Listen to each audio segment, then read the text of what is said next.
Hello, everyone, and welcome to this new webinar. Today, we will be talking about endodontic irrigation and the procedure of disinfection of the canal system. My name is Dr. Binali Usama. I'm a general practitioner. I practice in Morocco. Let's go ahead and start. So the contents of these presentations are the following. First of all, we will talk about the objectives of the root canal disinfection. Second thing, we will talk about the means of this procedure. The third thing we're going to talk about the procedures followed during root canal irrigation. And the fourth thing, we will give examples of some protocols. So why do we need irrigation in endodontics? Why can't we just do instrumentation and call it a day? The root canal system basically harbors a tremendous amount of microorganisms in case of infection, in case of necrotic pulp. But sometimes we also need to do root canal on vital cases. Therefore, these vital or necrotic pulp tissue that we call substrates basically makes, well, between brackets, food for microorganisms. And while these microorganisms interact with this vital and necrotic pulp substrates, they release toxins and metabolites, which causes disease like pulpitis, apical periodontitis, etc. So the aims of endodontic therapy are, first of all, we need to remove all these contents of the canal system. Second thing, we need to enlarge the canal, especially in the apical area, so that the irrigants can reach this area. And the third thing is we need to obturate and seal the canal space to prevent the re-entry of these microorganisms. The primary infections of the endodontic space. As you can see on the right side, the picture on top, it's an electron micrograph that shows the species the most responsible for endodontic failure, which is Enterococcus faecalis. The picture on the bottom, however, is after cleaning and shaping, which still shows there are some bacteria left in the canal system, even though we cleaned and the dentinal tubules are sufficiently cleaned and exposed. This bacterium was proved to withstand high pH, the one, for example, caused by the application of calcium hydroxide, which makes us think and appreciate the role of irrigation and the different techniques of agitation and activation. The second challenge during irrigation is the creation of smear layer. What is the smear layer? The smear layer basically is a layer that is made or composed of necrotic or vital pulp tissue and dentinal debris caused by instrumentation and microorganisms, of course. This is what we call the smear layer. The problem with this smear layer is that it blocks and protects microorganisms that are deep inside the dentinal tubules. Right? So we need to remove this smear layer so that our irrigants can reach the dentinal tubules and disinfect these places. The third problem is what I call untouched territory. So root canals is not how everybody imagines them to be. They are not like round shapes and simple anatomy, basically. Actually, it is a very complex branching anatomy. Sometimes it's oval, sometimes is narrower, sometimes is oval. And of course, the presence of isthmuses and anastomosis or even lateral anatomy can make the chemical cleansing and instrumentation extremely challenging and difficult. Therefore, we need to rely on the disinfection, the irrigation, to remove the biofilm and the smear layer in these challenging places. As you can see on the picture on the right side on top, the main canal, what thought to be the main canal, was obturated, but the problem is all that debris caused by the instrumentation of this canal was pushed onto the side, which usually would cause an endodontic failure. And on the right side, the complete cleaning and obturation was done as it should be. In this electron micrograph, it shows the existence of two species of microorganisms. The small ones are Enterococcus faecalis, as we seen before, and the big ones are the fungi, Candida albicans, which block sometimes the dentinal tubules and protects other microorganisms that got inside these tubules. So what is needed exactly for an ideal root canal irrigant? So the ideal features that we need in an irrigant, and I repeat, an ideal features. First of all, are the cleansing effect. We need an irrigant that has a cleansing effect, cleaning effect. Third thing is we need that lubrication. We need that irrigant that's going to lubricate and makes the instrumentation easier for the instruments. The third thing is we need an irrigant that's going to dissolute and dissolve inorganic and organic substances and substrates. Fourth thing is we need an irrigant that has an antimicrobial action.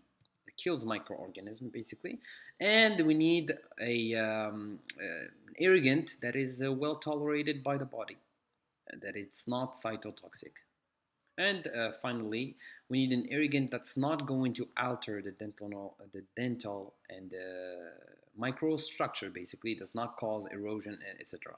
These, of course, are all ideal features, and not one irrigant has all these qualities. Therefore, we need to we need to use multiple ones in order to tick all these requirements. The second part of this presentation, we will talk about the means. What are the main irrigants used in the endodontic therapy and their means of delivery, of course.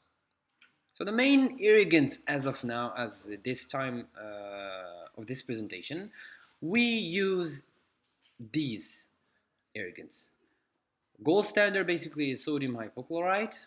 The second thing is what we call EDTA, ethylene diamine tetraacetic acid. And the third thing is chlorhexidine digluconate, citric acid, normal saline or basic, sometimes even water as an irrigant. So let's talk about each one of them. Sodium hypochlorite. It is the most widely used irrigants in endodontics. Second thing we use sodium hypochlorite at a concentration ranging between 0.5% and 5.25% according to certain studies. These ranges are marked as the safest at the same time and the most efficient to have an antibacterial and to have a dissolving effect.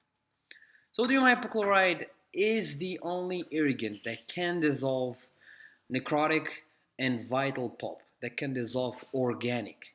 No other irrigant can do this. Therefore, it shows the importance of using sodium hypochlorite during endodontic irrigation. On the other hand, it fails to dissolve inorganic material, which is the smear layer. These 2 points right here would make us reach a conclusion that At the same time, sodium hypochlorite cannot be dismissed, and at the same time, sodium hypochlorite cannot be used on itself. It needs to be used with another irrigant that's going to dissolve an organic material. Some studies demonstrated that preheating it increases its efficacy in dissolving and some disinfection effects, of course. And the tissue dissolving ability depends on the concentration. It does not depend on the volume or the quantity. However, the antibacterial effect of this irrigant depends on the continuous refreshment of the reservoir inside the canal. Beware of sodium hypochlorite extrusion, what we call hypochlorite accident, and the clinician should recognize and react to these first signs. The sooner the reaction, the sooner the better the prognosis and the better the management of the symptoms. So the second thing we will talk about today is chlorhexidine digluconate. It's an extremely good uh, irrigant that has an efficient antibacterial activity, especially long-term effect inside the canal. It is used as a concentration of 2%. So here I would like to talk about some people who use actually the lower concentrations, such as concentrations in mouthwashes 0.2, 0.12, etc. These concentrations are not enough to disinfect uh, endodontic spaces. So the concentration that is recommended is 2% to use during endodontic treatment. It cannot remove necrotic residues or vital residues, and it should not be mixed simultaneously with sodium hypochlorite, as this will create some residue which will cause blockade inside the canal and will cause a staining of the tooth. Third irrigant we'll talk about is EDTA. EDTA is the gold standard when it comes to removal of smear layer or inorganic material. It is used as a solution to remove this smear layer caused by instrumentation.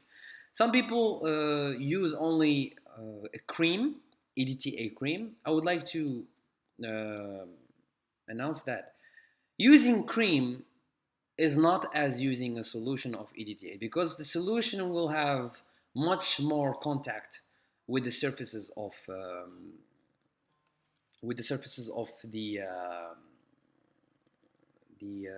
root canal. However, using cream can increase the lubrication of the instruments.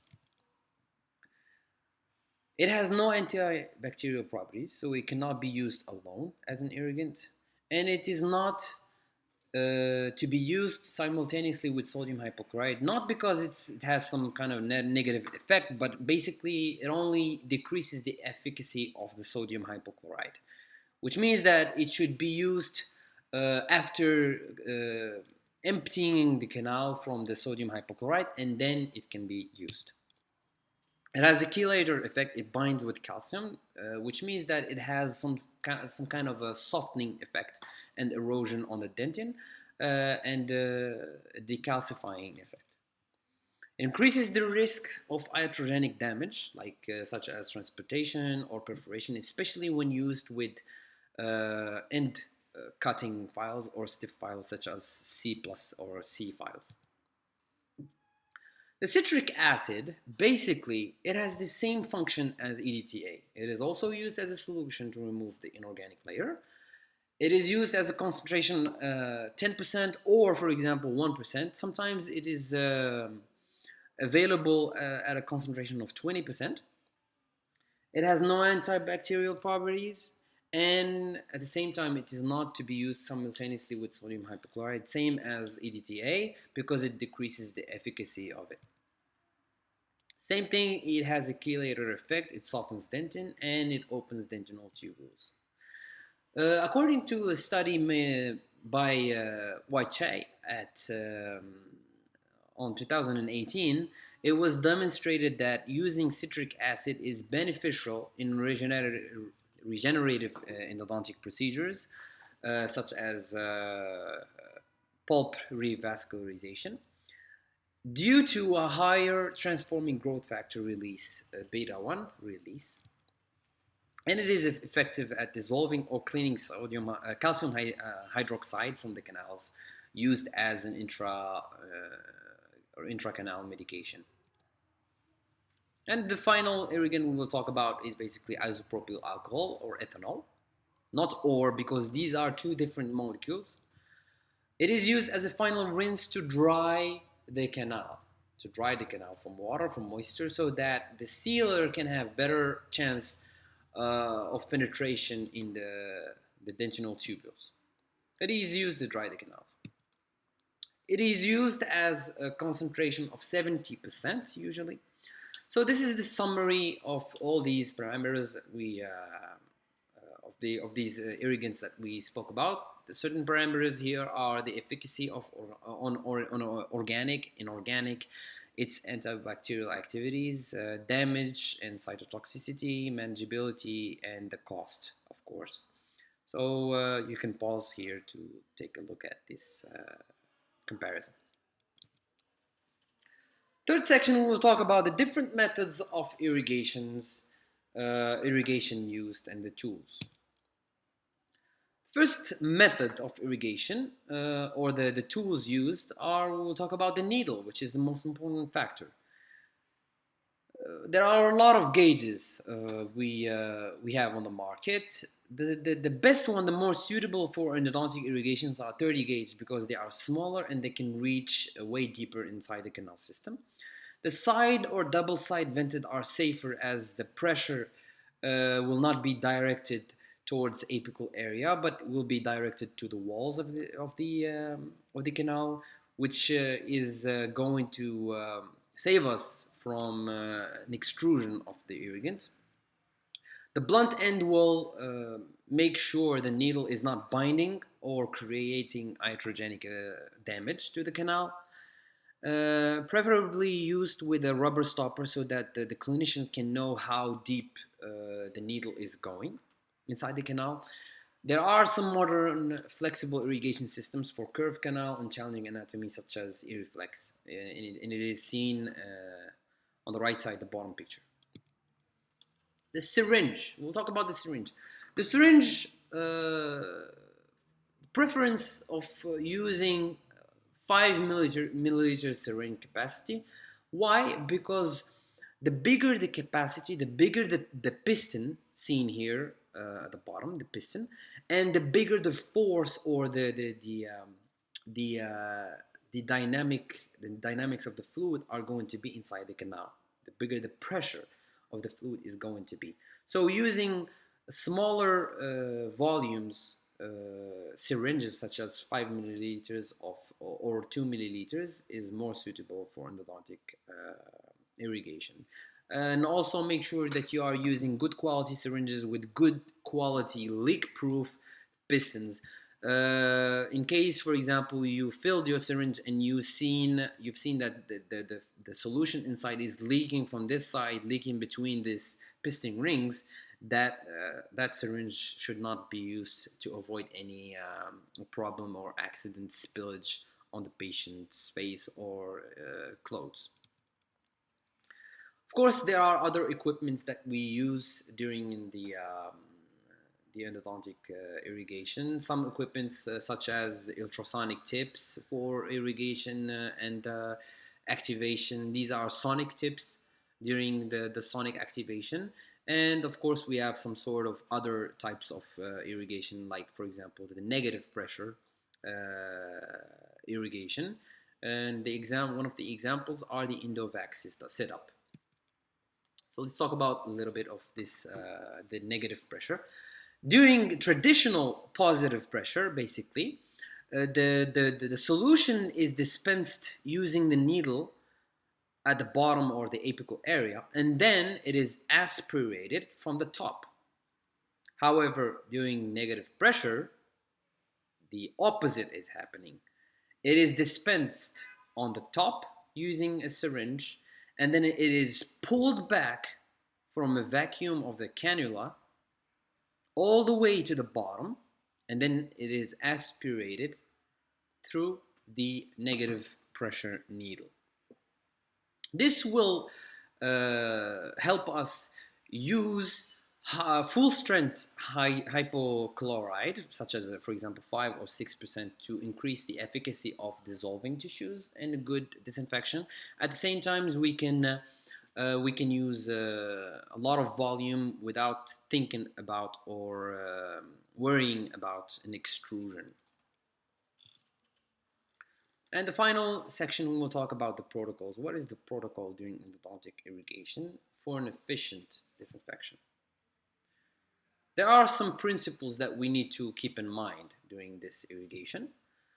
The removal of pulp tissue, which is a very important part of this irrigation. But we can use sodium hypochlorite because basically it is the only irrigant that has this quality. Second thing is the removal of the smear layer or the decalcification of the canal. We can use either EDTA or citric acid. For the disinfection of the root canal system, we need to use an irrigant that has an antibacterial effect, which are the sodium hypochlorite and chlorhexidine.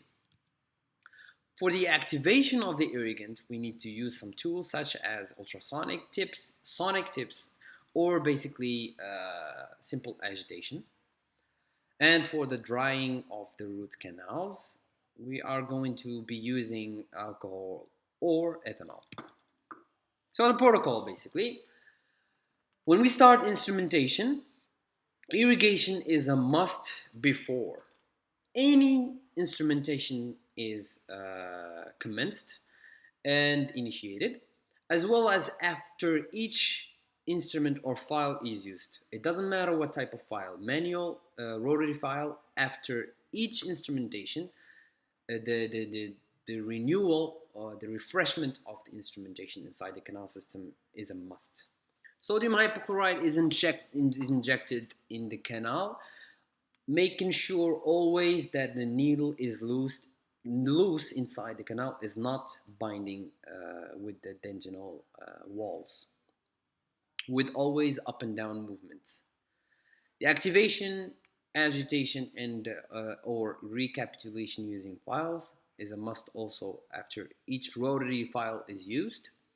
And then after these activation agitation, we will refresh again the sodium hypochlorite inside the canal to flush out all the debris released by this activation or the agitation.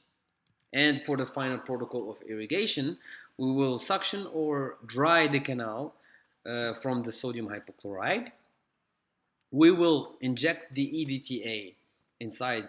Same thing, needle loose with up and down movements to remove the smear layer. We will activate, agitate to remove all that smear layer from the canal walls and suspend it inside the solution.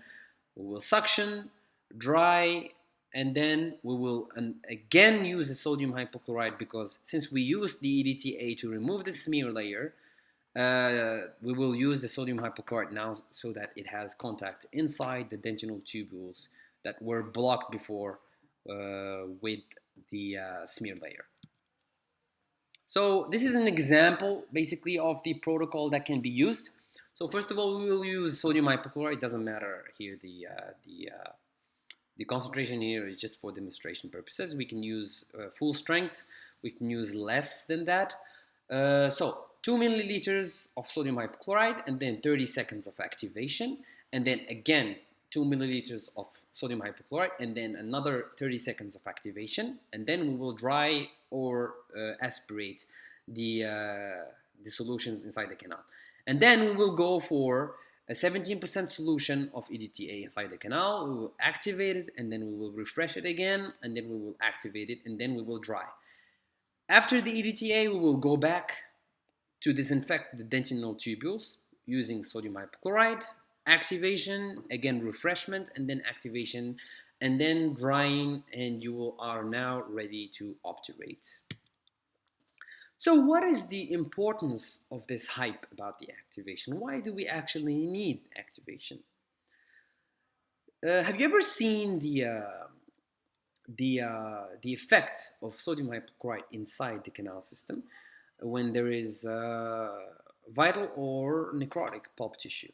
It creates bubbles, gas bubbles. It is actually called the champagne effect inside the canal system.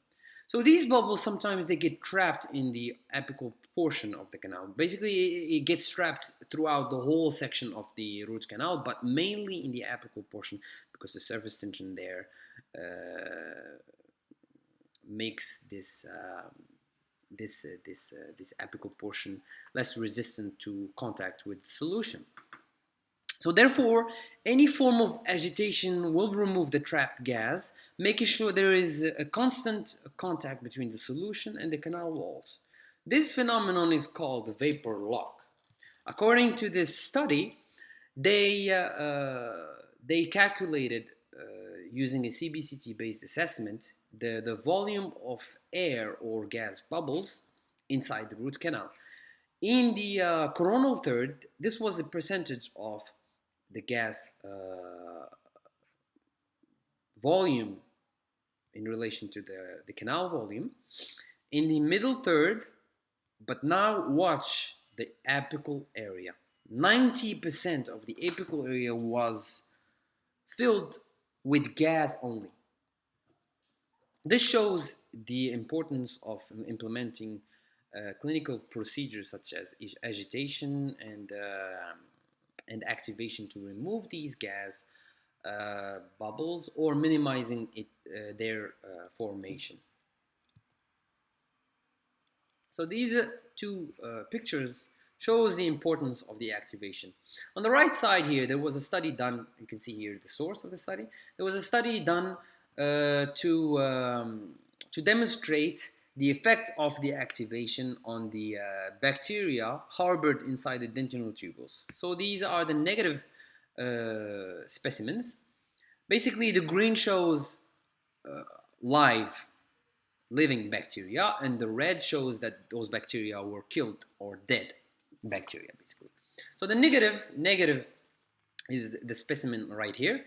And there was used three types of activation. The first one was used is the XP finisher file. The second thing, ultrasonic activate irrigation. And the third thing was simple needle irrigation. As you can see here, the XP finisher led to very well distribution of the irrigants inside the dentinal tubules, which led to the killing of the microorganism. Middle sections, there are some living bacteria here, apical portion at the same time.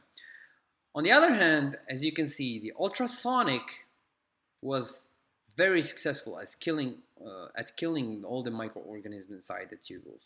However, simple needle irrigation left a good amount of living microorganisms inside the tubules. Same thing goes for here.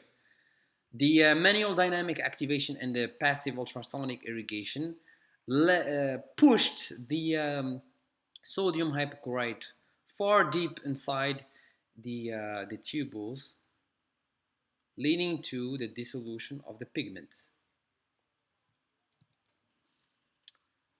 So, first we will talk about the conventional needle irrigation. According to fluid dynamics, as you can see here, when using a standard needle, there is a tremendous pressure created inside the root canal, which sometimes causes the solution to get pushed outside the root canal. As for example, we will talk about the blunt needle or the side vented.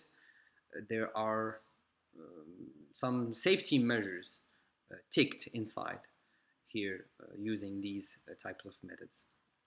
On the other hand, the problem with the side vented, the solution will not reach unless the needle reach reaches far deep inside the root canal. Therefore, when using blunt-ended needle, the needle should reach 1 millimeter short from the apex of the tooth.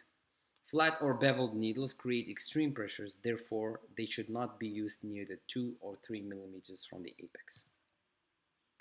The second methods I will talk about is the manual dynamic activation. Basically what we do is we use the master gutta percha cone and we hold it 1 millimeters short of the working length. The canal is filled with the irrigant and then the cone is inserted in the canal with the up and down movements for 10 to 15 seconds. Third, so now we'll talk about passive ultrasonic irrigation. It is considered the golden standard when it comes to agitation or activating the irrigants inside the canal. It creates a vortex effects and bubbles and cavitations which will disrupt the integrity of the biofilm inside. It will remove the collection of bubbles inside the canal, especially in the apical area, as well as it will help push the irrigants inside the dentinal tubules, leading to a more efficient disinfection. As you can see here, this is a shot taken during the activation of a solution using an ultrasonic tip, specially formulated for the activation of the irrigant. And this is a diagram which shows the flow of the irrigant surrounding the tip. As you can see here, this is a very interesting cavitation created with this method of the ultrasonic irrigation. As I said, it causes the destruction of the bacterial biofilm and the smear layer, as well as it pushes the irrigant inside the lateral canals, isthmuses, and anastomoses. Yeah. So just one point I'd like to make is that the ultrasonic tip, it should not be held inside the canal for 1 to 2 millimeters from the apex, and then for 10 seconds. Basically, the more you reach the apex, the more likely you are going to extrude the solution outside, causing discomfort and post-operative pain. And of course, one bonus is that when using the ultrasonic activation, it causes heating of the solution surrounding the instruments, which is an extra, especially when activating sodium hypochlorite, as we mentioned before. Heating the sodium hypochlorite increases its efficacy. So to finish some remarks, we'll talk about the pulp chamber should always be filled with irrigant, except of course during working length measurements. And this exactly shows the importance of making or building the pre-endodontic buildup. So if you have a wall, the distal or mesial wall missing, always build this wall before starting your endodontic treatment. Why? Because basically the pulp chamber should always be a reservoir, should always contain a reservoir, a fresh reservoir of the irrigant, so that there is an exchange between the canal and the pulp chamber, basically. Second thing I would like to point is the extreme pressure during irrigation. Irrigant injection could result of an extrusion of this irrigant in the apical tissues, especially if the needle is stuck or binding the dentin. So always make sure that the needle is loose. And the needle penetration depth should be 1 to 2 millimeters from the apical constriction when using blunt end needles. On the other hand, when using normal or beveled needles, should always be 3 millimeters from the apical constrictions to avoid protruding or like pushing the irrigant in the apical tissues. So that's it. Thank you guys for watching this webinar. More webinars will be released soon. And if you guys have any questions, I would be glad to answer them in the comments. Thank you very much, and I will see you next time.